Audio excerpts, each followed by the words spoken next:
인정받고 싶은 마음이 관계를 망친다. 대부분의 인간은 자신이 사랑받는다는 환상을 위해 살아간다. 알랭드, 보통.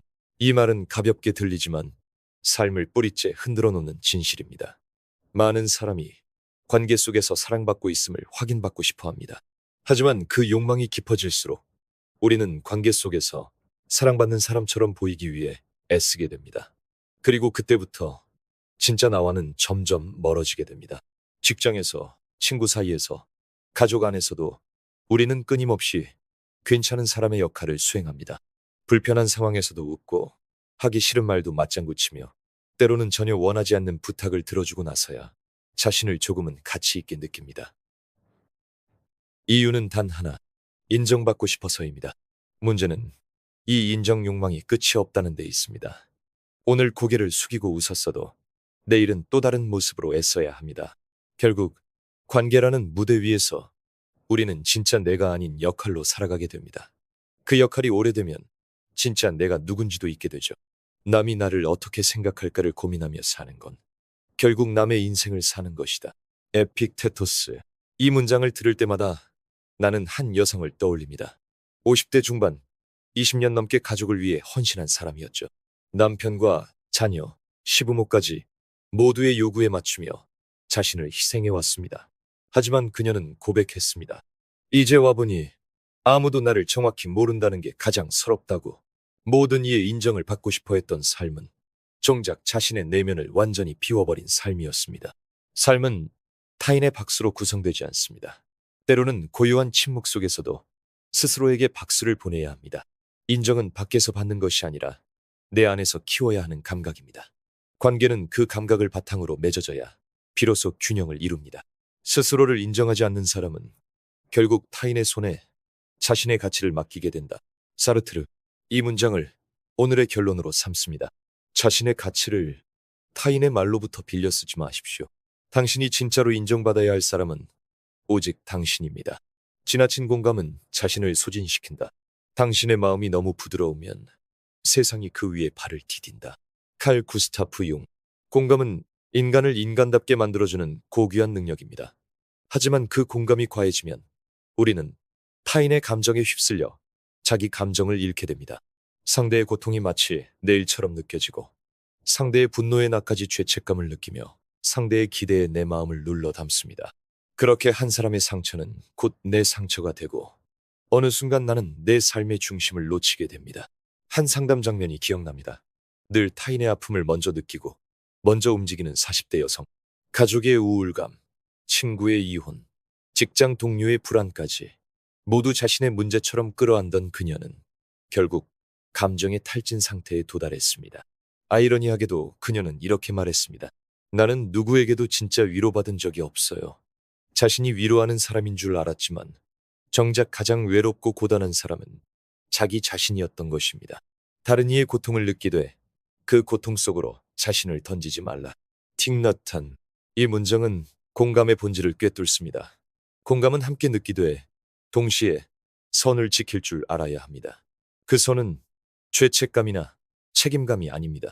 오히려 나는 너의 감정을 존중하지만 그것을 해결하는 존재는 너 자신이다 라는 경계의식입니다. 공감이란 강한 연민이 아니라 건강한 거리를 유지하는 지혜입니다. 그 거리가 없으면 우리는 자꾸만 도와야 한다, 받아줘야 한다, 참아야 한다는 책임감에 눌려 자신의 감정을 억누르게 됩니다. 그리고 그렇게 억눌린 감정은 언젠가 반대편으로 터져나오게 되어 있습니다. 그게 냉소이든 무기력이든 혹은 자기 혐오이든 말입니다. 지나치게 깊은 공감은 결국 자기 파괴의 다른 이름이다. 미셸 푸코. 누군가의 감정에 빠져드는 대신 그 곁에 잠시 멈춰서 있는 법을 배우십시오. 함께 울기보다 묵묵히 곁을 지키는 따뜻한 시선이 때론 더 큰 힘이 됩니다. 공감은 상대의 고통을 전부 떠안는 것이 아니라 함께 바라봐주는 용기입니다. 자신을 지키는 공감만이 진짜 공감이 됩니다. 이제 당신에게 묻고 싶습니다. 지금 당신이 공감하고 있는 그 감정들, 정말 당신의 것인가요? 미움받기 싫다는 마음이 만든가면 우리는 타인의 기대에 맞춰 살아가면서 스스로를 잃어버린다. 에리 프롬. 대부분의 사람들은 미움받는 것을 두려워합니다.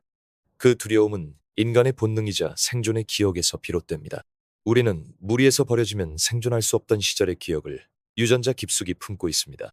그래서 지금도 무리에서 소외될까봐, 누군가의 비난을 받을까봐 사람들은 말하고 싶은 말을 삼키고 하고 싶은 행동을 접습니다. 그렇게 좋은 사람, 괜찮은 사람의 가면을 씁니다. 하지만 그 가면은 시간이 지날수록 얼굴에 붙습니다.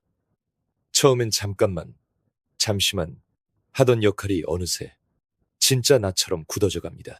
본래의 감정은 눌리고 속마음은 뒤로 밀리며 겉모습은 점점 타인의 기대를 충족시키는 방향으로 다듬어집니다. 결국 우리는 점점 더 타인의 인정을 갈구하게 되고 더 많이 눈치를 보게 되며 점점 더 외로워집니다. 자기 자신이 되기 위해선 먼저 미움받을 용기를 가져야 한다. 어들러. 이 말은 단순한 정신 승리가 아닙니다. 관계 속에서 나를 온전히 지키기 위해 필요한 최소한의 결단입니다. 내가 미움을 두려워하지 않을 때 비로소 나는 하고 싶은 말을 할 수 있습니다. 그리고 그 말에 책임질 용기를 가질 때 나는 더 이상 가면 뒤에 숨지 않아도 됩니다. 한 직장인이 떠오릅니다. 그는 모든 회식에 빠짐없이 참석했고 모든 제안에 좋습니다라고 답했습니다. 하지만 5년이 지난 어느 날 그는 사람들 앞에서 울음을 터뜨렸습니다. 왜 항상 나만 참고 맞춰야 하죠? 그 질문에 누구도 대답하지 못했습니다. 왜냐하면 그가 좋은 사람이라는 가면을 자처했기 때문입니다. 아무도 그의 진짜 감정을 몰랐고 물어볼 이유도 없었던 겁니다. 당신이 진짜로 자유로워지는 순간은 누군가에게 싫은 소리를 할 수 있게 될 때다. 쇼펜하우어. 이 자유는 경솔함이나 무례함이 아닙니다. 오히려 진짜 관계를 시작하는 첫발입니다. 솔직한 말은 관계를 위태롭게 만드는 것이 아니라 오히려 그 관계가 진짜인지 아닌지를 드러내는 시금석입니다. 누군가의 기대에 맞춰 사는 삶은 결코 오래가지 못합니다. 그것은 관계가 아니라 연기입니다. 가면은 언젠가 무너지고 그때 상처 입는 건 결국 나 자신입니다. 이제 가면을 벗을 때입니다. 좋은 사람이 아니라 진짜 사람이 되기 위해서 말입니다. 함께 있음이 곧 홀로 있음을 의미할 때 군중 속에서의 고독은 진짜 혼자의 외로움보다 더 깊다. 장폴 사르트르. 사람들은 말합니다. 혼자는 외롭다고.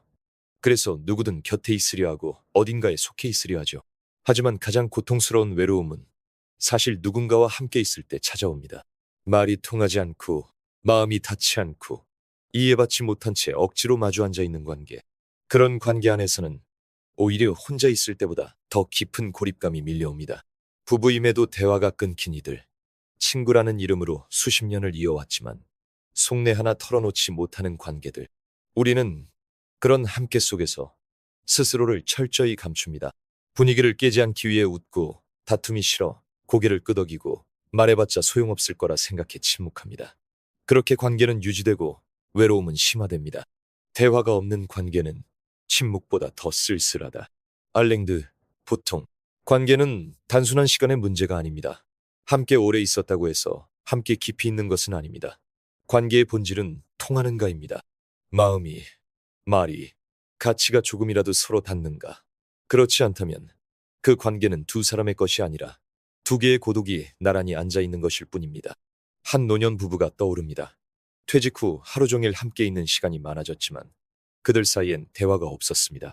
밥상에 앉아도 TV를 봐도 나란히 걸어도 각자 마음속은 딴 데 있었습니다. 결국 아내는 조용히 일기를 썼습니다. 우리는 함께 있지만 나는 늘 혼자였다. 이 문장은 많은 사람들의 마음속 깊은 고백이 아닐까요? 혼자 있는 것보다 함께 있음 속에서 고립될 때 더 큰 고통이 온다. 프리드리히 니체. 그러니 묻습니다. 지금 당신이 함께하고 있다고 느끼는 그 관계는 정말 당신을 덜 외롭게 해주고 있습니까? 아니면 더 깊이 혼자이게 만들고 있습니까? 마주 앉은 사람의 눈을 본 지 오래됐고 마음을 들여다본 기억이 없다면 그 관계는 이미 함께가 아닙니다.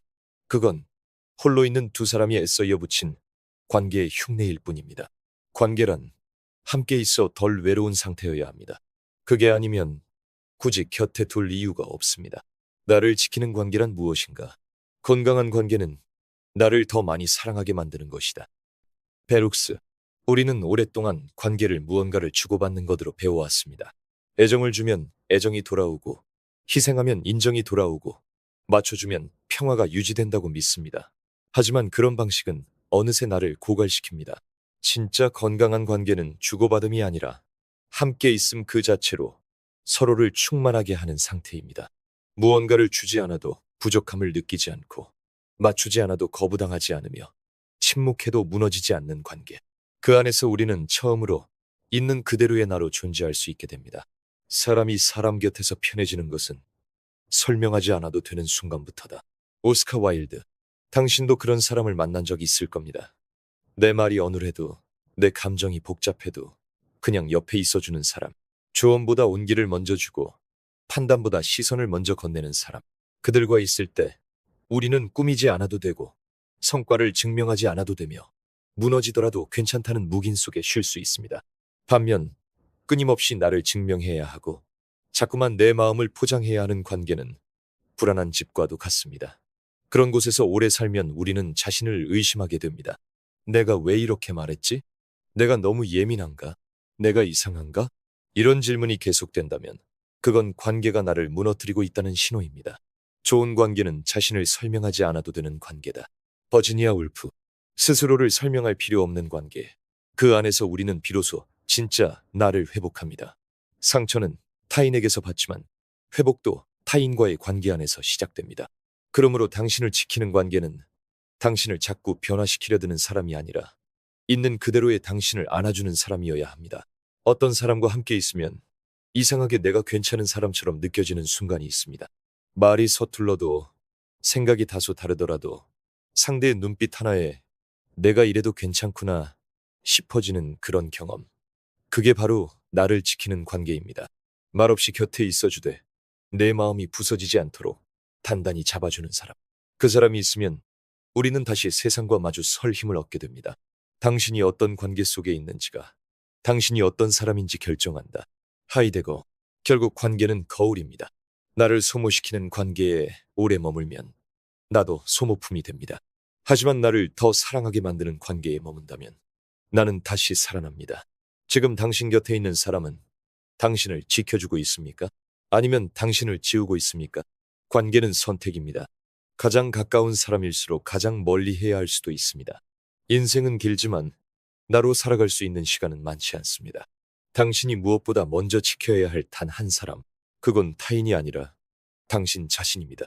인정받고 싶은 마음은 결국 관계를 병들게 한다. 프리드리 니체는 말했다. 가면은 얼굴보다 더 진실하다. 이 말은 역설이다. 사람들은 진짜 얼굴로는 살아가지 못한다. 대신 관계 안에서 살아남기 위해 끝없이 가면을 쓴다. 그 가면은 친절이고 배려이고 유능함이며 이해심 많은 사람의 표정이다. 그러나 그 안엔 숨겨진 목소리가 있다. 날 좋아해줘. 날 인정해줘. 날 떠나지 말아줘. 인정받고 싶은 마음은 처음엔 관계를 부드럽게 만든다. 상대의 기분을 맞추고 다정하게 웃고 때로는 자기를 억제하기도 한다. 하지만 그 마음이 쌓이면 관계는 점점 기형적으로 변한다. 상대에게 맞추느라 자기 감정을 억누르고 상대의 기준에 맞기 위해 스스로를 왜곡한다. 그렇게 관계는 편안함이 아닌 불안함으로 채워진다. 나는 한 부부를 만난 적이 있다. 아내는 언제나 남편을 존중했고 남편의 취향에 모든 것을 맞췄다. 요리, 여행, 취미, 대화 주제까지도. 하지만 그녀는 말끝마다 한숨을 쉬었다. 그가 나를 떠나지 않도록 늘 최선을 다해요. 그러나 정작 남편은 그걸 몰랐다. 그녀는 갈수록 지쳤고 결국 한마디를 남겼다. 나는 사랑받은 게 아니라 인정받기 위해 쓴 거였어요.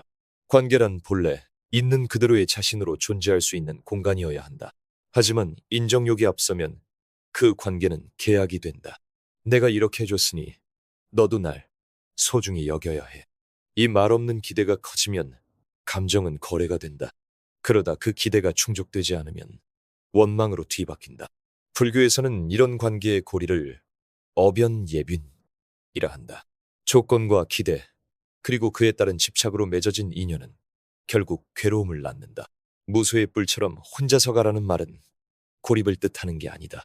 그 말은 자기를 지우면서까지 관계에 매달리지 말라는 뜻이다.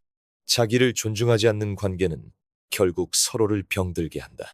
진짜 건강한 관계는 인정이 아니라 이해 위에 세워진다. 나는 너를 칭찬하기 위해 있는 것이 아니라 있는 그대로를 이해하려고 곁에 있는 것이다. 그 관계 안에선 실수해도 괜찮고, 때때로 침묵해도 다투어도 괜찮다.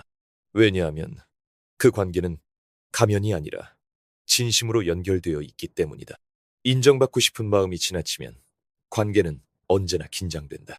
내가 이 정도 했는데라는 마음이 생기고, 그래도 넌 왜 이래? 라는 서운함이 자란다. 그 모든 말의 뿌리는 결국 하나다. 나는 이 관계 안에서 끊임없이 시험을 받고 있다. 하지만 사랑은 시험이 아니다. 사랑은 조건을 따지지 않는 가장 큰 용기다. 있는 그대로 사랑받는 경험이 있어야 우리는 비로소 자신을 사랑할 수 있다. 그러니 이제는 이렇게 말해도 좋다. 이제 나답게 사랑하겠습니다. 그 결심이 관계를 되살리고 나를 회복시킨다. 타인은 당신을 비추는 가장 정직한 거울이다. 에픽테토스는 말했다. 당신을 화나게 한 사람은 당신의 감정을 깨운 사람일 뿐이다. 이 말은 우리에게 충격을 준다.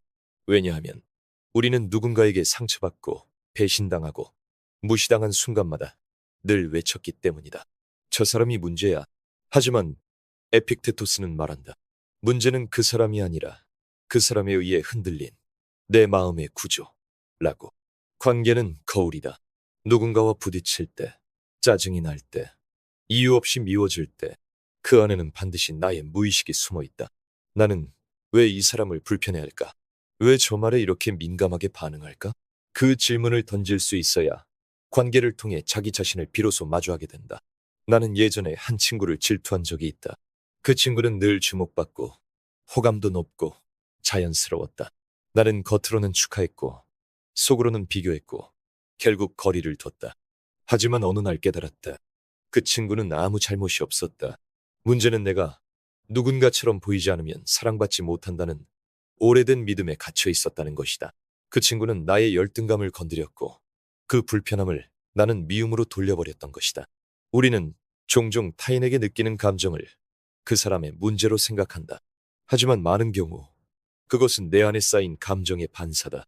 상대가 내 자존감을 건드렸을 수도 있고 내가 억눌러온 욕망을 자극했을 수도 있다. 그렇기에 타인을 이해한다는 건 결국 자기 자신을 이해하는 과정이기도 하다. 불교에서는 연기, 윤치라는 말을 쓴다. 모든 것은 관계 속에서 발생한다. 나라는 존재도, 내가 느끼는 감정도, 고통도, 행복도 모두 관계라는 그물망 안에서 얽히고 연결되어 있다. 그리고 그 그물망은 항상 나를 비추는 거울이 된다. 진짜 성장은 관계를 끊는 데 있지 않다. 관계를 통해 내가 누구인지 직면하는 데 있다. 누군가에게 분노가 치밀 때, 미움이 생길 때, 그 감정을 밀어내기보다 묻는 것이다. 이 감정은 내 안에 어떤 상처에서 비롯된 것일까? 관계는 피할 수 없는 삶의 전장이다. 하지만 동시에 가장 깊은 자기 성찰의 공간이기도 하다. 누군가와의 갈등은 그 사람을 바꾸는 일이 아니라 내가 무엇을 받는가를 묻는 기회다. 그러니 다음번 누군가에게 마음이 흔들린다면 이렇게 속삭여도 좋다. 고마워. 너를 통해 나를 다시 보게 되었어.